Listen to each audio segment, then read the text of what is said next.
วัสดีทุกท่านเออ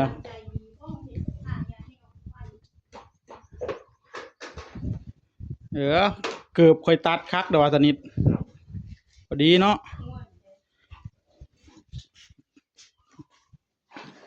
ล่าสุดนะท่านเราก็เริ่มยาแนวแล้วพี่น้องเอ้ยเอาเกือบที่ตะนิดมันพังพอดีเลยท่านเหมือนรู้ว่าเราต้องยาแนว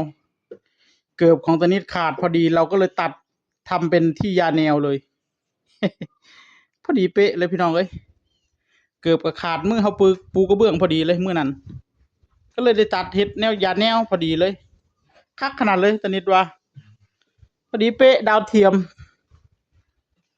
ในขณะเดียวกันตะแพนกับตักปูนให้ผมแล้วพี่น้องเอ้ยเอาบ้านตะแพนนี่ก็ดีอย่างหนึ่งน้ำไม่ขาดพี่น้องเอ้ยเข้าห้องน้ำมีน้ำราดอยู่ตลอดนี่เนี่ยท่านได้โชว์ก่อนไปทำบ้านบางหลังนี่โอ้ยน้ำกับบ่มีพี่น้องเอ้ยน้ำเต็มโอ่งอยู่ตลอดนี่ตอนบ่ายแล้วนี่จนจะค่ำแล้วนี่ตอนนี้บ่าย2 โมงเกือบครึ่งแล้วทุกท่านเมื่อกี้น้ำเราใช้ไปหมดแล้วแกก็เติมเรื่อยๆอยู่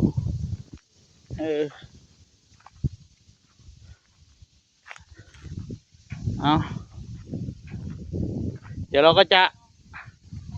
ฉาบให้มันเสร็จนะท่านฉาบให้มันเสร็จส่วนตะนิดกะเรื่อยๆพี่น้องเอ้ยนาทีเสร็จไวอยู่เสร็จกว่าเร็วกว่าคนบ้าอยู่คนบ้ายาแนวบ่เป็นพี่น้องเอ้ย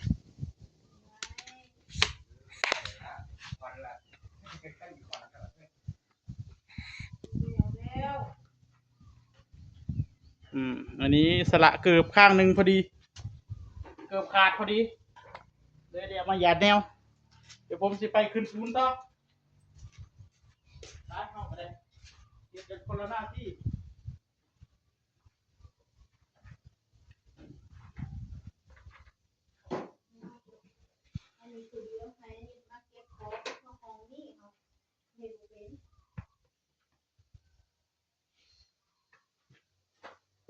โอ้ตอนนี้มาเลยครึ่งห้องแล้วโอ้คงจะเกือบครึ่งเนาะเป็นไรจะได้ของเคยเห็นน้ำเก่ากระดาษเคยเห็นน้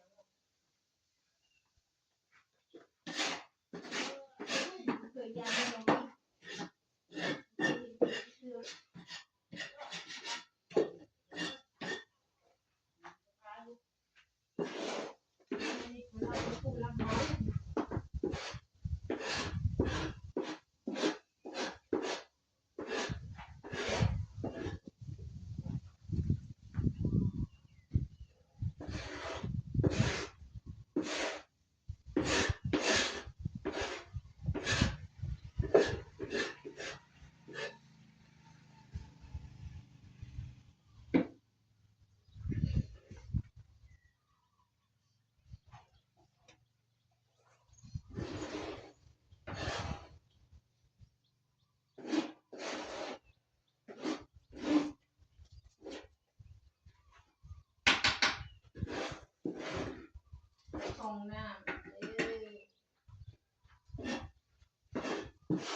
ดีได้เน็ตเข้าตาได้เน็ต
เจ้านี่ไม่ไปกลัว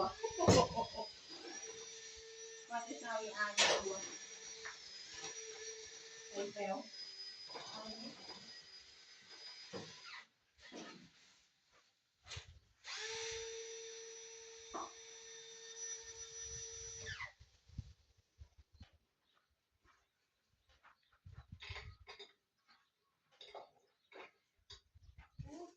จริงๆเขาป้าและเขาตายอย่างนี้ขึ้นทาแล้วจะแพ้คอยไปหาเห็ดคอยไปแกงเห็ดในป่าเลยได้สนิท เอาหม้อยังไปเฮ็ดในป่าเลยเด้ถ้าขนาดเลยเฮ็ดเพาะอะนะได้มากเพิ่นเอาน้ำล้างแกงในป่าเลย น้ำทะเลน้ำบ้านเลยน้ แกงกินแซ่บเลยในป่า ำ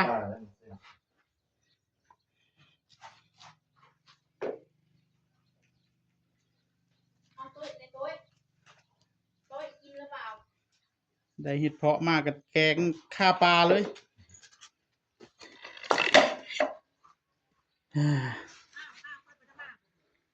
ทำอะไรมาเลยแม่มันนี่นะเพิ่นไปซิโล จังแล้วไหวกับน้องขึ้นไปเห็นได้ บอก เอาจะไปได้ประคามจะเก็บประคาม แม่มะขามอยู่เพื่อนหนูเนาะไปขายรอบขายเมื่อคืน เรื่อง